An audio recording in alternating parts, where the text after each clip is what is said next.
Aloha! Welcome to my life in Hawaii. For today's video, nandito na naman tayo sa labas. Ating continuous na naman ang ating housing project o ang ating renovation project dito sa labas.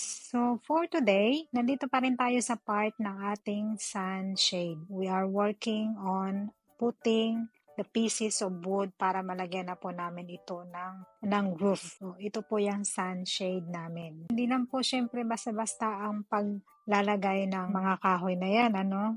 So, inumpisa namin yan sa pag-measure kung gaano ba kalawak, kalaki, kahaba, at yung distansya ng mga kahoy sa bawat isa. So, speaking of that, hindi po ako magaling sa math. So, kalkulado na po yan ni Habi dahil siya naman po ang magaling sa mathematics. So, tinutulungan ko po siya sa pag-install nitong mga pieces ng 2x4. So, kung nakikita ninyo naman, dalawa na lang ang kulang, at matatapos na namin ito. Tatapusin namin ngayon dahil maganda naman po ang panahon dito. Kung nakikita niyo naman yung blue sky, habang may pagkakataon na maganda ang panahon dito sa Hawaii, magtatrabaho tayo sa labas. So, pagkatapos na nga nating sukatin at lagyan ng mark, nilagyan ko na kaagad yan para pagdating namin doon sa may poste, hindi na ako magkanda-ugaga sa pag-measure. So, pagkatapos namin i-measure niyan, dalawa kami ni Habi ang magtutulungan. Siya ang mag-nail sa other side at ako naman sa other side naman. So, tulungan kaming dalawa para matapos itong project na to. Ayan na po, inhanda na po namin ang aming extension ladder at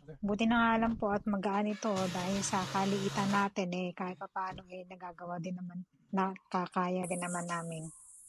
Sinukat na po niya kung gaano kalayo ang distance ng bawat isa at nilagyan na po ng mark. So, walang gamitan ng martilyo ito guys ha. Hindi po tayo karpentero pero sinisiguro po natin na talagang matibay din po ang pagkaka-nail natin. Gamit po ang aming ang aming screw. Yun po yung ginamit namin sa pag-nail nito mga 2x4. Pero make sure na solid po siya para naman kahit papaano mag-last din naman po ito longer. Kung pakita ko rin po sa inyo susunod ng mga video yung previous na sunshade namin. So sa ngayon ito po ay mas malawak siya kumpara sa una naming sa old sunshade. Because everything po bago na rin.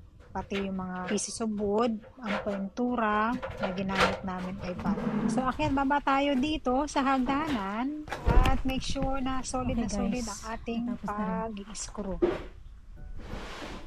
Ano naman, kailangan kong pinturahan dahil merong space dyan na hindi naabot ang pintura. So, at least tapos na siya. Tapos na namin install. Hirap maging karpintero.